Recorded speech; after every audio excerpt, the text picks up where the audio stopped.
Group C থেকে champion হয়েই round of 32-তে গেছে ব্রাজিল। এবার তাদের সামনে বাধা হতে পারে জাপান কিংবা সুইডেনের মতো কঠিন প্রতিপক্ষ। অন্যদিকে চিরপ্রতিদ্বন্দ্বী আর্জেন্টিনাও 32-তে পৌঁছে গেছে। এই রাউন্ডে মেসিদের সামনে বাধা হবে ছোট দল কেপ ভার্দে কিংবা মিশর। এবার প্রশ্ন তো এসেই যাবে, ব্রাজিলের সামনে এত কঠিন সমীকরণ আর আর্জেন্টিনার পথ কত সোজা। তবে কি ফিফা সহযোগিতা করছে আর্জেন্টাইনদের?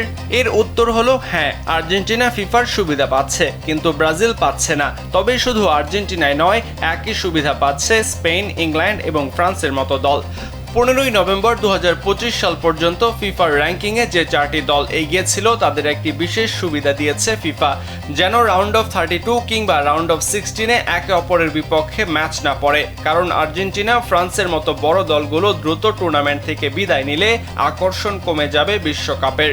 অন্যদিকে উক্ত সময়ে ফিফা র্যাঙ্কিংয়ে 4-এর ভেতর না থাকায় ব্রাজিল পাচ্ছে না সেই সুবিধা। তাই তো রাউন্ড অফ 32 এবং রাউন্ড অফ 16 কিংবা কোয়ার্টার ফাইনালে কঠিন প্রতিপক্ষের সঙ্গে লড়াই করেই ব্রাজিলকে যেতে হবে চূড়ান্ত পর্যায়ে।